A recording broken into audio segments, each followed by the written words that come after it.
அதாவது எந்த ஒரு மதத்தையும் சீண்டி எந்த ஒரு கட்சியும் எந்த ஒரு அரசியல் கட்சியும் இல்லை எந்த ஒரு நபருமே தனிநபருமே அது அமைப்பாக இருந்தாலும் செய்யக்கூடாது. துரதிர்ஷ்டவசமாக தமிழ்நாட்டில் சிறுபான்மையினருக்கு பாதுகாப்பாக இருக்க வேண்டும் என்பது உண்மை. அதே நேரத்தில் இந்துக்களுக்கு எதிராக பேசினால்தான் சிறுபான்மையினர்கள் தங்களுக்கு வாக்களிப்பார்கள் என்ற ஒரு தவறான எண்ணத்தில் நிறைய கட்சிகள் தவறாக செயல்படுகிறார்கள்.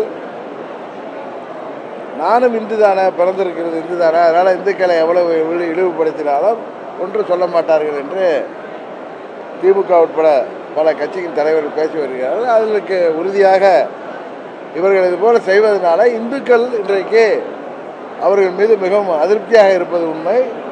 அது உறுதியாக இந்த தேர்தலில் பிரதிபலிக்கும்.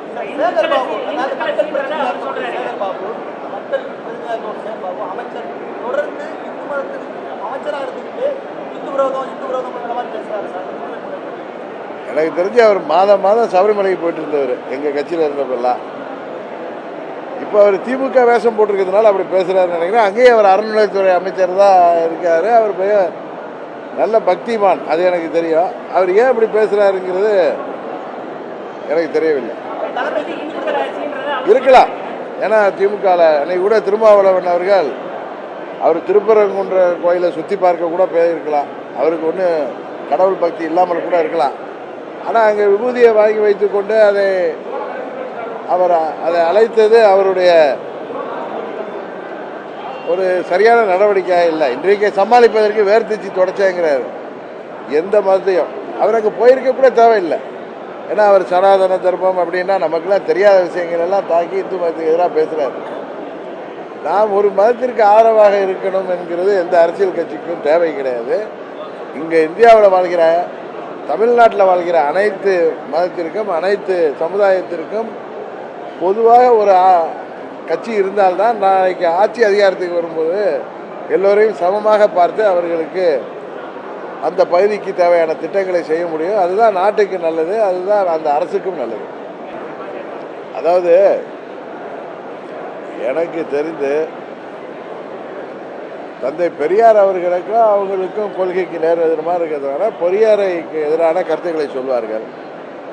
அதே நேரத்தில் திராவிட கட்சிகள் அவங்க கூட்டணியில் இருந்தாலும் இல்லை என்றாலும் எங்கள் தலைவர்களை பற்றி தரைக்குறைவாக பேசும் பொழுதோ இல்லை அவர்களுக்கு எதிரான கருத்துக்களை சொல்லும் பொழுதோ அதை கடுமையாக நாங்கள் எதிர்த்து வருகிறோம். சார், இப்போ பாஜகவை பொறுத்தவரைக்கும் 26 வெற்றி பெற்றால் கூட்டணி ஆட்சி அப்படின்னு சொல்றாங்க. நீங்க இதை எப்படி பாக்குறீங்க? கூட்டணி ஆட்சி தான், தேசிய ஜனநாயக கூட்டணி ஆட்சி தான். நான் அன்றையிலேருந்து அதான் சொல்றேன்.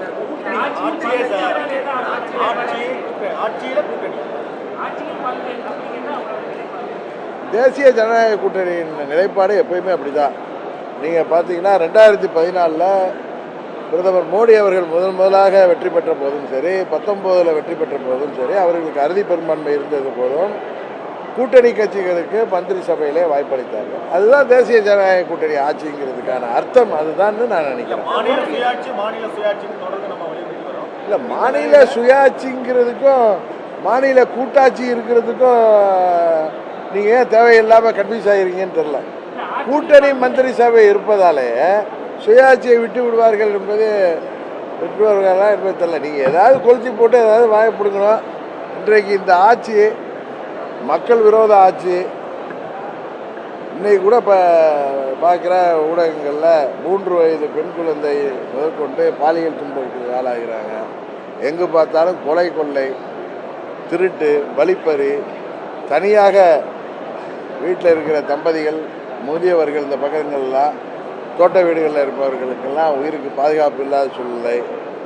இன்னும் சொல்லப்போனால் விவசாயிகள், அரசு ஊழியர்கள், ஆசிரியர்கள் என அனைத்து தரப்பு மக்களுமே இன்றைக்கு சாலைக்கு தேர்தல் நேரத்தில் இந்த ஆட்சியாளர்கள் சொன்ன வாக்குறுதிகளை தேர்தலுக்கு முன்பு சொன்னதை நிறைவேற்றணும்னு போராட்டம்.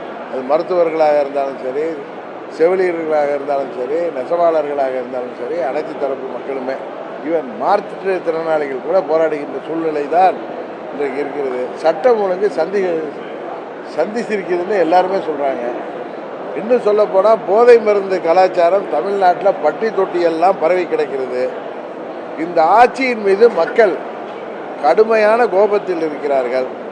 இதுவரை தமிழ்நாட்டில் சுதந்திரத்துக்கு அப்புறம் நடந்த ஆட்சிகளிலேயே மோசமான ஒரு ஆட்சியாக இன்றைக்கு திமுகவின் ஆட்சி இருக்கிறது. உறுதியாக 26 தேர்தலில் தமிழ்நாட்டு மக்கள் என்னதான் திமுக கூட்டணி பலம் இருந்தாலும், பணபலம் இருந்தாலும், தேர்தல் நேரத்தில் ஆட்சி அதிகாரம் இருந்தாலும், அவர்கள் திராவிடம், தமிழ் என்று சிறுபான்மையர் பாதுகாவலர் என்று மக்களை ஏமாற்ற வேண்டாலும், உறுதியாக தமிழ்நாட்டு மக்கள் அவர்களுக்கு இந்த தேர்தலிலே படுதோல்வியை தருவார்கள். உறுதியாக எங்கள் கூட்டணி தமிழ்நாட்டில் சிறந்ததொரு ஆட்சியை உருவாக்கி காட்டுவோம். அதாவது ஓர் அணியில இணைவதற்கு தான் வாய்ப்பு இருக்க தவிர ஒன்று சேருங்கிறது ஒரு சிலரோட சுயநலம் காரணமாக அது நடப்பதற்கு வாய்ப்பு இருப்பதாக நான் நினைக்கிறேன்.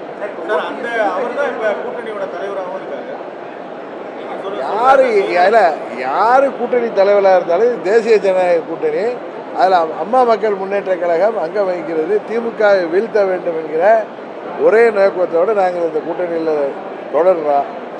அதற்கப்புறம் தேர்தல் நேரத்தில் மற்ற விஷயங்களை பார்த்துக்கொள்வோம். பிளே ஸ்டோர் மற்றும் ஆப் ஸ்டோரில் இருந்து பாலிமர் செயலியை QR கோடு மூலம் பதிவிறக்கம் செய்யுங்கள். செய்திகளை உடனுக்குடன் பெறுங்கள்.